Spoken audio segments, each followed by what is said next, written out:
Hi everyone, this is Nick Siekierski in Warsaw, Poland. Here we have a nice view of the old town in Warsaw. And I just wanted to give you a quick briefing or overview of searching the Hoover Library and Archives before we meet in just a couple of weeks for the Hunger Draws the Map workshop, the second meeting. And so first we'll start here. You may have already gotten this from Mary. These are subject lists. The subjects are mostly organized around country, but also subjects like this, international relief. And basically, this is a list of all of the Hoover Archives collections tied to that specific subject. So if you don't have it and you're interested in getting a subject list, for example, for, Germany or Belgium or Turkey or something like that, then you can get that by contacting Carol Liedenham, who is the head reference archivist at Hoover, and she can email you the Word file. They're periodically updated, and usually there aren't really that many changes, but it may be worth getting the latest version. This, for example, is from last year, but I don't think very much has changed here. So these are very brief descriptions of the collections, and the thing to keep in mind here is if a description has a URL link like this, it means that there is a more complete and detailed finding aid online.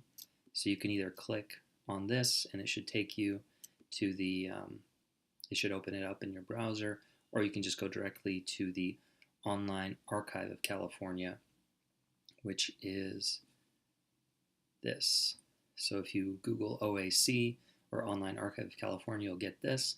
And this is basically the website that hosts the finding aids for collections throughout repositories in California, including the Hoover Institution archives. So jumping back here for just a moment, you'll see the American Relief Administration European operations records contain 849 boxes, 17 oversized boxes. Manuscript box contains, on average, something like 600 or 700 pages, but it depends on what's inside. But basically, it's a ton of material.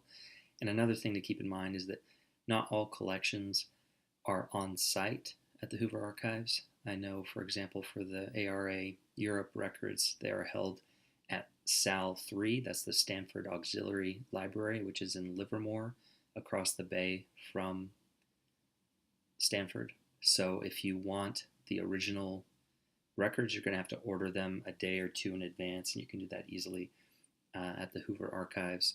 But any collection that's over in Livermore is going to have microfilm available on site, so that may not be a problem for you. They actually have very nice computerized microfilm readers where you can bring a thumb drive and save things or take photos or things like that. So it's very convenient. So going back here, let's search American Relief Administration. And here we have the ARA Europe operations records. Of course, you have the Russian ones as well. Click on that. And then this will show you the finding aid. So here you have that brief description, but here is how it is broken down. So you can see all these different subheadings. So let's click on this, for example. And this will show you specifically what's in each box and folder. And the nice thing here is that you can do keyword searches, since these are dozens, if not 100 plus pages long finding aids. Let's search Hoover. And here you have these yellow highlighted hits, and that'll show you the keyword in the finding aid. So Hoover, and if you click on these red arrows, it'll take you to the next or previous instance of the keyword. And see, in this case, it tells you which microfilm reel the certain box will be on. This is great for the Hoover Archives, where we're probably going to be spending most of our time, but you also don't want to forget the Hoover Library, which is inside of the Hoover Tower, which is its own amazing resource. So for that, I recommend going here to Stanford's catalog, SearchWorks, and searchworks.stanford.edu. And here, if we search American Relief Administration, we'll see these materials. So this is from the archives, but if we go here to library, and then here we have Hoover Library, click, and it takes a moment, I think, for it to load up. But it'll give you the results, and here we have for published materials, which are what make up the collections of the Hoover Library. So this is a thing that you should definitely check just to see what else is available at Hoover. Of course, you have full and free access to the archives and library. I'm not sure what the rules are currently with Stanford's general collection. Typically, the general public doesn't have access to the library, but I believe there is some kind of arrangement where you have something like 4 or 5 free visits. So if you happen to find something in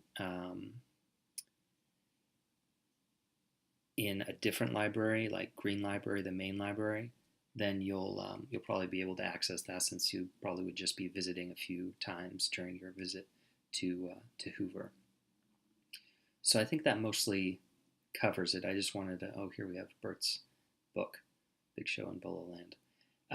I haven't been working at Hoover for 3 years, so there may have been some minor changes to how everything works, but I think it's pretty much the way it was before. Be sure to bring your photo ID so you can register very quickly in the archives. You're going to be able to order materials right away. You can have 10 boxes on hold on the shelf at a time, and 1 box at a time at your table, and 1 folder at a time out of the box to review, and they'll explain all of that to you when you come. Be sure to bring a digital camera. You can't use tripods or anything like that, or flash, but you can use a digital camera, take as many photos as you want. You just have to sign a document that says that you understand that the copyright doesn't rest with the Hoover Archives, and if you're going to publish anything, you may have to get permission from the copyright holders. And like I mentioned before, bring a thumb drive if you want to save things from the digital microfilm readers. So that, I think that covers everything. If you have any questions, feel free to email me, nick@elitemail.org, or I'm sure Mary has a lot of experience with this, so she can answer questions. Or you can email, like I said, Carol Liedenham. I worked with her for a number of years, so she's very helpful and knowledgeable, and she'll help you. So I look forward to seeing you in the Hoover Institution in less than 2 weeks, and all the best in your preparations and safe travels. Talk to you soon. Bye.